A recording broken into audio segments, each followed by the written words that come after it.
ఇప్పుడు ఈ సినిమా వచ్చేటప్పటికి కల్కి నా జయం ఒకటి ఉండేదమ్మా, అందరితో తీశాను, కృష్ణరాజు గారి అబ్బాయితో ప్రభాస్తో సినిమా తీయాలి అని ఇదే చెప్పాను.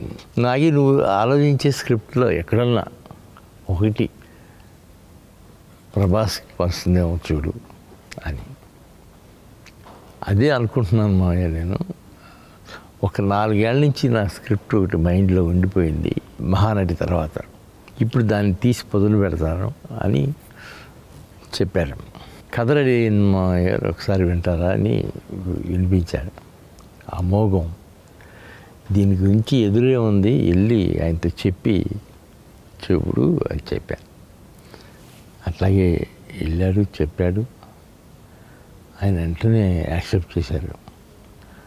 అండ్ నెక్స్ట్ వీక్ బాంబే వెళ్ళటం, ఆయనకి అమితాబ్ గారికి చెప్పటం, ఆయన వినటం, 1-2 సార్లు ఆలోచించుకోవటం, ఎట్లా చేస్తారు ఏంటి అని అడగటం, ఇవన్నీ ఒక 2-3 వీక్స్ ఆయన వెంటనే ఓకే అన్నారు.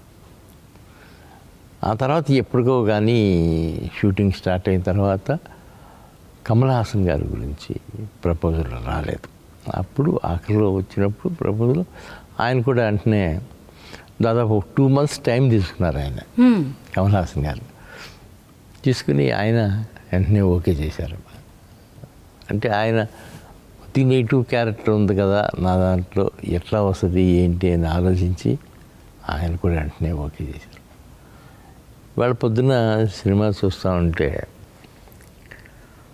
నాకు అనిపించింది, ఇన్ని పాజిటివ్ క్యారెక్టర్స్, ఇన్ని నెగిటివ్ క్యారెక్టర్స్, ప్రభాస్ ఒక్కడ మీద ఆయన తలుచుకున్నాడు కాబట్టి ఆయనతో పాటు యావత్ క్యాస్టింగ్ అందరూ ఏకమై చేశారు ఈ సినిమా.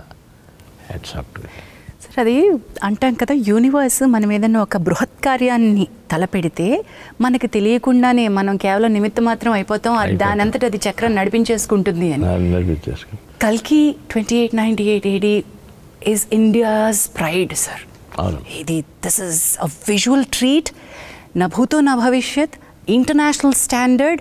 ఇది మన తెలుగు గడ్డ నుంచి పుట్టిందా అని తెలుగువారే ఆశ్చర్యపోయే స్థాయిలో సినిమా. ఇది వైజయంతిస్ 50th year అవ్వడం అనేది యాదృచ్ఛికమో లేదా ఇది ప్లాన్లో తెలియదు, కానీ this is one of the mile stone for Indian cinema according to me sir.